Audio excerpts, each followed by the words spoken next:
Hi there. My name is Tercy Engelhardt, and I'd like to welcome you to the Unreasonably Grateful podcast, Living in Grace by Choice. Some of you may be listening in for the very first time. Others of you may have been with me for a while. And every week I say something that sounds similar to welcome. I'm so grateful to have you as a part of my journey.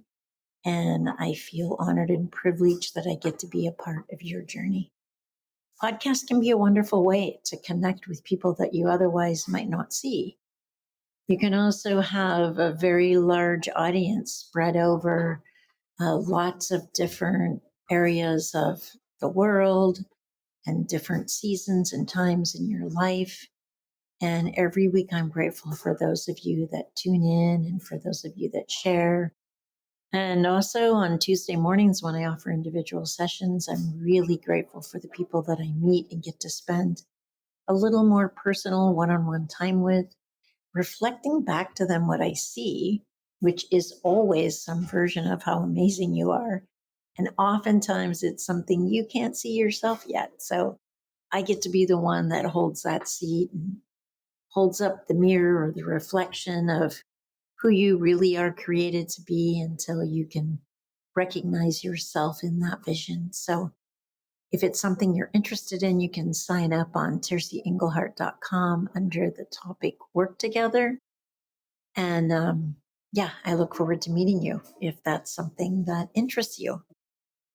So, this isn't, I don't have your answers. I say that you do, but sometimes our ability to reach inside of ourselves and dig up those answers at the time that we need them can be challenging. And sharing that path with someone else or learning from somebody else's stories or lessons can open doors or create new pathways that answer some of the questions that perhaps are holding us back.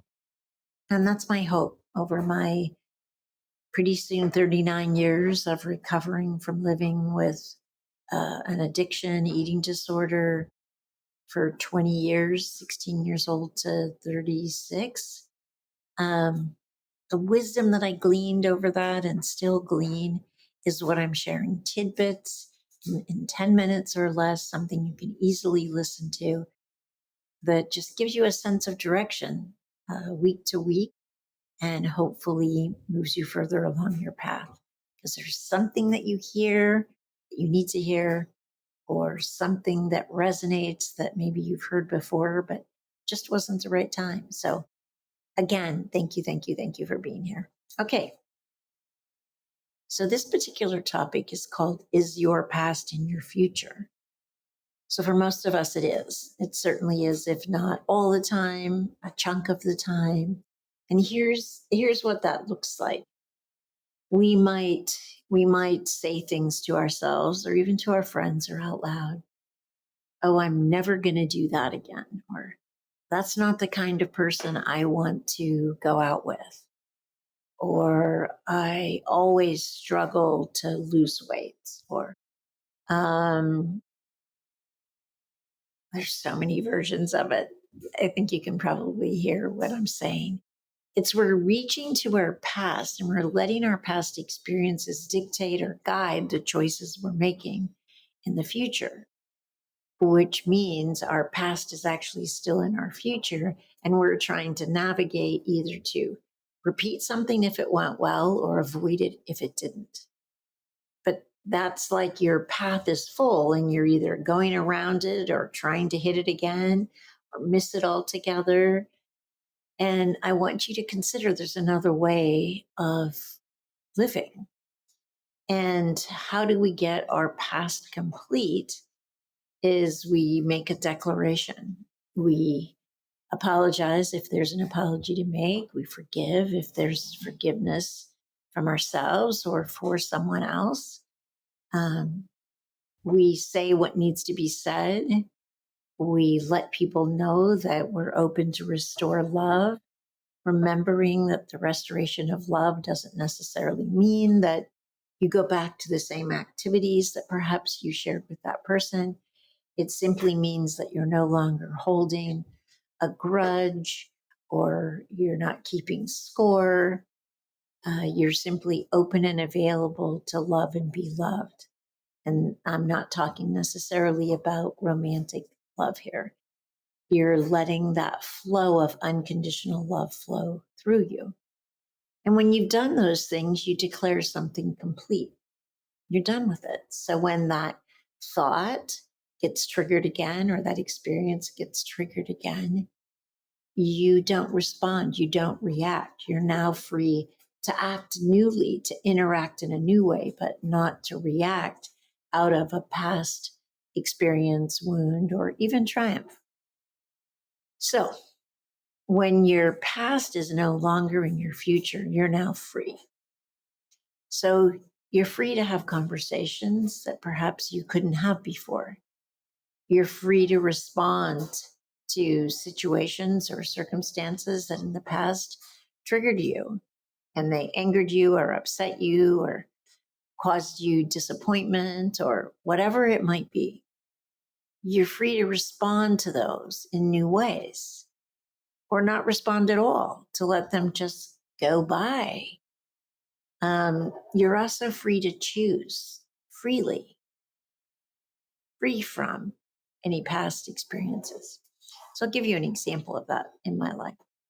My husband, who I met after recovery, and I remember when he said we were friends, and then he said he'd like to have a more committed relationship with me. And I said to him, "You're not my type." Now, where I was looking for my type was my past choices I had made in relationship. He goes, "What do you mean I'm not your type? We're best friends." And I was like, wow, we actually are. And we've been together ever since. Now, you can see how by my response, I was actually looking to my past relationship history and the choices that I made. And those were dictating what I thought was possible in relationship in my future. And so that's an example of how our past can inhibit what's possible. Now, Matthew and I have had an amazing 22 years of marriage, and I didn't meet Matthew until I was 50. So the reason I'm sharing that story with you is to help you visualize or see perhaps how in subtle ways your past is dictating what you believe is possible for you going forward. So what if your relationships are not about getting to know who you are based on your past, but discovering one another newly? So you're not holding someone accountable for their past or for even in 5 years or 10 years or 15 years, how you've created them, but that it's an ongoing new discovery, moment by moment, day by day, of just who that person is. What might then be possible?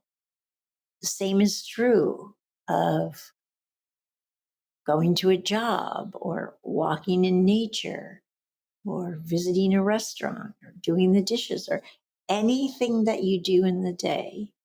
Notice how we become habitual about doing it and we lose our enthusiasm and excitement for what's new and what's possible.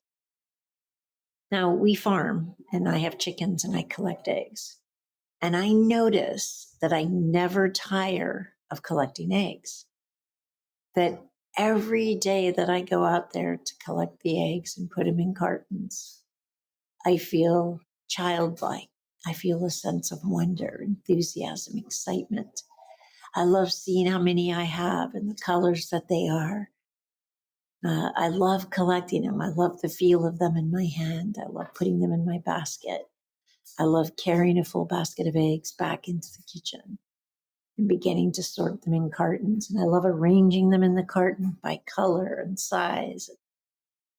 And so that's an area of my life where I have successfully not let habit or an habitual way or my past continue to dictate my current experience of collecting eggs. It feels like a brand new experience every single day. So, how can you bring that to every moment of your life? Now, obviously, you won't succeed at every single moment, but you can get better and better and better at it.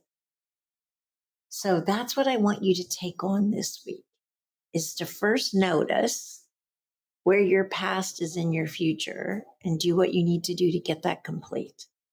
Make a request, apologize, forgive, and then make a declaration and move on. And when you notice that you're falling into the past dictating what's possible, stop and recognize wait, this is a brand new moment. I've never actually been right here, right now, in this time, in this way, and anything is possible because it's true, it is. When we stop living from our ingrained habitual, I know how it is self, it's a very exciting, wide open world full of endless possibilities. And that's the life I want you to live. So notice where that's not the situation, and then begin to practice living free, free from any constraints of your past, free to create and say however it is you want it to go, and see what you experience. And let me know. I'd love to hear. And I'll be here next week and we'll talk about something else that'll move you a little further along on the journey of discovering just how amazing you are.